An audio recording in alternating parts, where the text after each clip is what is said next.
Albert Einstein ने कहा था, the most incomprehensible thing about the world is that it is comprehensible. नमस्कार। आज हम ब्रह्मांड को समझने की दिशा में हुई एक कह सकते हैं हैरत अंगेज खोज की गहराई में उतरेंगे। ये जानकारी caltech.edu पर प्रकाशित हुई है। गुरुत्वाकर्षण तरंगों के जरिए अब तक के सबसे बड़े ब्लैक होल विलय का पता चला है। और हाँ, ये विश्लेषण यूपीएससी की तैयारी कर रहे अभ्यर्थियों के लिए खास तौर से महत्वपूर्ण हो सकता है, प्रीलिम्स और मेंस दोनों में ही साइंस एंड टेक के लिहाज से। हमारा मकसद है इस खोज के जो मुख्य बिंदु हैं और इसका जो महत्व है उसे समझना। तो बात शुरू होती है GW231123 नाम के एक सिग्नल से। ये क्या था? हाँ, GW231123 ये सिग्नल लाइगो वर्गो काग्रा मतलब LVK नेटवर्क ने 23 नवंबर 2023 को डिटेक्ट किया था। ये LVK नेटवर्क समझना होगा कि अमेरिका, इटली, जापान में फैले डिटेक्टरों का एक ग्लोबल नेटवर्क है। बड़ा संवेदनशील। हाँ, जो स्पेस टाइम में बहुत हल्की सी भी हलचल को पकड़ लेता है। बिल्कुल। और ये जो GW231123 सिग्नल था, ये कोई मामूली सिग्नल नहीं था। ये दरअसल दो बहुत ही बड़े भीमकाय ब्लैक होल्स के आपस में टकराने और एक हो जाने का सबूत था।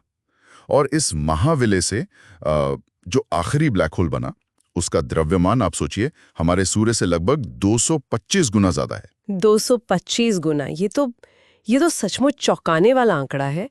अगर हम तुलना करें, मुझे याद है 2015 में जब पहली बार ये गुरुत्वाकर्षण तरंगें खोजी गई थी, तब वो जो फाइनल ब्लैक होल था वो कोई 62 सौर द्रव्यमान का था। हाँ, 62। और पिछला जो रिकॉर्ड था GW190521, वो भी लगभग 140 सौर द्रव्यमान का था। तो ये नई वाली खोज तो मतलब पुराने सारे रिकॉर्ड्स को बहुत पीछे छोड़ देती है। हाँ, बिल्कुल। और यहीं से असली पहेली शुरू होती है।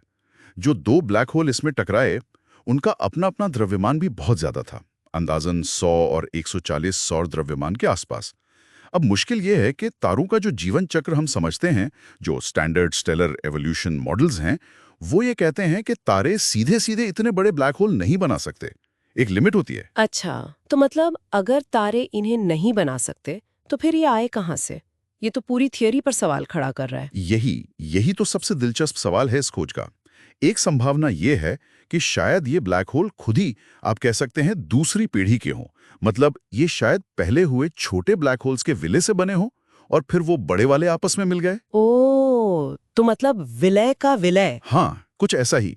जैसा लाइगो के डेवरिट्स ने भी कहा है, ये गुरुत्वाकर्षण तरंगें हमें ब्लैक होल्स की ऐसी अनोखी प्रकृति दिखा रही हैं जिनके बारे में हमने पहले शायद सोचा भी नहीं था। ये कुछ अलग ही प्रक्रियाओं की तरफ इशारा कर रही हैं। और बात सिर्फ इनके वजन की नहीं है ना? मैंने पढ़ा कि ये घूम भी बहुत तेजी से रहे थे। हाँ, ये एक और बहुत महत्वपूर्ण पहलू है। ये अपनी धुरी पर इतनी तेजी से घूम रहे थे, लगभग उतनी तेजी से जितनी आइंस्टाइन की जनरल रिलेटिविटी के हिसाब से मैक्सिमम पॉसिबल है।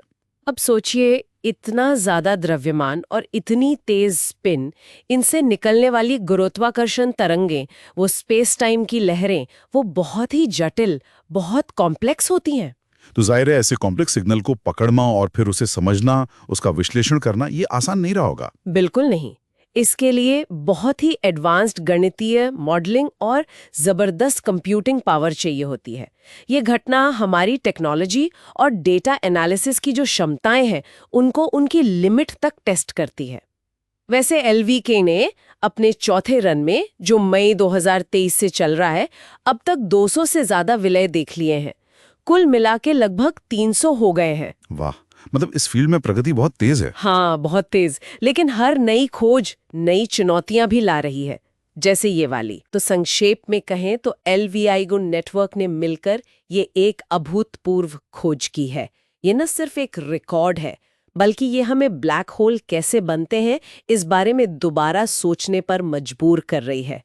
और जैसा हमने कहा, यूपीएससी अभ्यर्थियों के लिए ये ब्रह्मांड विज्ञान और मौलिक भौतिकी में जो लेटेस्ट डेवलपमेंट्स हो रही हैं, उसका एक बेहतरीन उदाहरण है।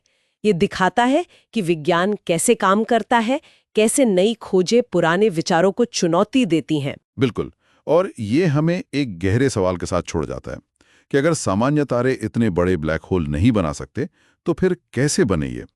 क्या शुरुआती ब्रह्मांड में कुछ अलग तरह की प्रक्रियाएं चल रही थी, या फिर तारों के घने झुंडों में जैसे ग्लोबुलर क्लस्टर्स में कुछ ऐसा होता है जो हमारे मौजूदा मॉडल कैप्चर नहीं कर पाते। इस सिग्नल GW231123 में जो जानकारी छिपी है उसे पूरी तरह समझने में, इसके सारे निहितार्थों को जानने में अभी शायद सालों लग जाएं। वाकई ब्रह्मांड अपने रहस्य धीरे धीरे खोल रहा है और हर बार हमें और ज्यादा हैरान कर देता है। इस महत्वपूर्ण खोज पर आपके क्या विचार हैं, ये नीचे टिप्पणी में साझा किए जा सकते हैं। और हाँ, इस तरह के और जानकारीपूर्ण विश्लेषणों के लिए हमें लाइक और सब्सक्राइब करना न भूलें।